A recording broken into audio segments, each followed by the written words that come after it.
Australia merupakan negara yang terletak di antara benua Asia dan benua Oseania. Secara geografis, Australia berdekatan dengan Indonesia.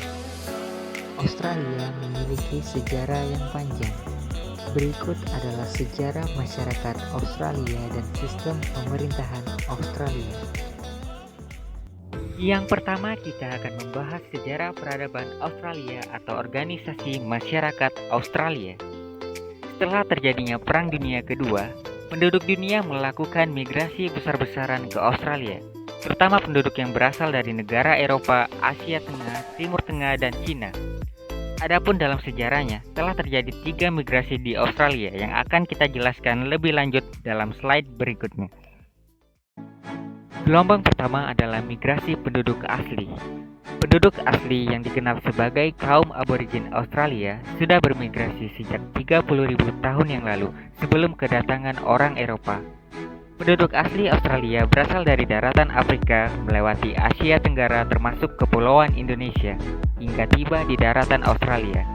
Corak kehidupan dari suku aborigin adalah berburu dan mengumpulkan makanan atau food gathering. Migrasi kedua, rombongan pertama Inggris di Fort Jackson, Australia pada tahun 1788. Awal migrasi, pengiriman narapidana laki-laki Inggris ke Australia dengan komposisi 80%. Hal ini menyebabkan pertumbuhan penduduk dan pembangunan terhambat karena mayoritas laki-laki. Gelombang migrasi kedua juga ditandai dengan peristiwa Gold Rush atau penemuan emas di New South Wales dan Victoria yang kemudian menimbulkan arus imigran yang sangat besar, terutama imigran yang berasal dari Cina pada tahun 1850. Arus imigran ini melahirkan rasa takut dan cemburu di kalangan penggali-penggali emas kulit putih yang akhirnya mendorong terjadinya kerusuhan rasial. Hal ini menyebabkan pemerintah mengeluarkan Immigration Restriction Act atau IRA untuk membatasi masuknya imigran dari kalangan kulit berwarna atau untuk mencegah masuknya imigran non-kulit putih. Migrasi ketiga dimulai pasca Perang Dunia Kedua. Setelah Perang Dunia Kedua, banyak pengungsi yang tinggal di kamp pengungsi. Namun lama-kelamaan kamp pengungsi menjadi penuh, sehingga menyebabkan pengungsi mendirikan permukiman sendiri di Australia. Sementara di Australia sendiri banyak industri yang telah berkembang. Namun pada saat itu penduduk Australia masih sangat sedikit dan sangat kekurangan tenaga terampil. Melihat keadaan Australia yang seperti itu, pemerintahan Australia kemudian mengakomodasikan penduduk Eropa untuk bermigrasi ke Australia. Adapun dampak dari migrasi di Australia, yang pertama, masyarakat Australia menjadi masyarakat yang multikultural karena orang-orang yang bermigrasi ke Australia tidak hanya dari Inggris dan Eropa saja, tetapi ada juga yang dari Cina dan India, ataupun orang-orang Asia lainnya. Yang kedua, masyarakat Australia menjadi masyarakat yang kosmopolitan, yakni Australia adalah pertemuan masyarakat yang ada di berbagai bangsa di dunia. Selanjutnya kita memasuki materi yang kedua, sistem pemerintahan Australia. Sistem pemerintahan Australia berkiblat kepada negara koloninya Inggris sebagai negara persemakmuran atau Commonwealth, yang mana kepala negara Australia adalah Ratu Elizabeth II dari Inggris dan kepala pemerintahannya dipimpin oleh seorang Perdana Menteri. Pemerintahan di Australia terbagi menjadi dua. Yang pertama, pemerintahan federal atau pemerintahan pusat, dan yang kedua, pemerintahan negara bagian dan teritori. Pemerintahan federal atau pemerintahan pusat bersifat bikameral, yakni mempunyai 2 kamar, yaitu House of Representatives atau majelis rendah dan Senat atau majelis tinggi.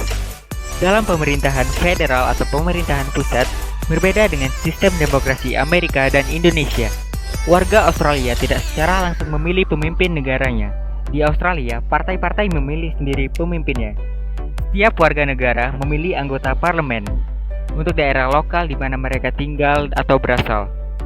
Partai atau koalisi sebuah kesepakatan antara partai liberal dan nasional dengan anggota parlemen terbanyak duduk di House of Representatives, sama seperti DPR, kemudian membentuk pemerintahan. Jadi siapapun dari kepala partai, pemerintahan atau koalisi bisa menjadi Perdana Menteri di Australia. Dalam pemilihan umum di Australia, masyarakat Australia memilih 2 kali. Satu surat suara untuk House of Representatives dan 1 surat suara lainnya untuk anggota Senat. Australia dibagi menjadi 150 kursi DPR dari ukuran populasi yang kira-kira sama. Ukuran geografis kursi tidak penting untuk menentukan jumlah kursi. Jumlah kursi biasanya berdasarkan jumlah berapa banyak orang yang tinggal di lokasi pemilihan. Sementara untuk Senat, setiap negara bagian memiliki 12 senator. Jadi negara bagian Tasmania dengan jumlah warga 515.000 orang mendapat jumlah senator yang sama dengan New South Wales yang berpopulasi 7,5 juta orang. Sementara untuk teritorial seperti kawasan Australia Utara dan kawasan ibu kota masing-masing memiliki 2 senator, sehingga jumlah total senatornya adalah 76 orang.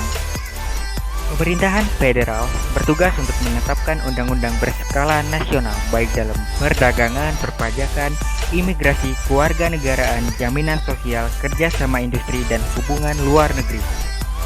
Dan juga memiliki tanggung jawab dalam bidang pertahanan, perpajakan, urusan luar negeri, komunikasi, transportasi, pendidikan, dan pembangunan negara.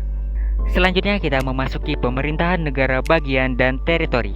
Pemerintahan negara bagian dan teritori mengatur hal-hal yang tidak diatur oleh pemerintahan federal. Setiap negara bagian dan teritori mempunyai parlemen dan perundang-undangan sendiri. Semua parlemen di negara bagian kecuali Queensland bersifat bicameral, yakni mempunyai majelis rendah dan majelis tinggi, sementara parlemen dari 2 teritori, Northern Territory dan Australian Capital Territory, hanya memiliki 1 majelis. Adapun tanggung jawab dari pemerintahan negara bagian dan teritori bertanggung jawab dalam bidang pendidikan, pembinaan hukum dan ketertiban masyarakat, pembangunan, pemeliharaan dan perlindungan lingkungan hidup, jasa, perumahan rakyat, kesehatan, dan transportasi lokal. Demikianlah yang dapat kami jelaskan mengenai organisasi masyarakat Australia dan sistem pemerintahan Australia. Semoga dapat menambah hasanah pengetahuan teman-teman sekalian dan tidak lupa kami mengucapkan terima kasih.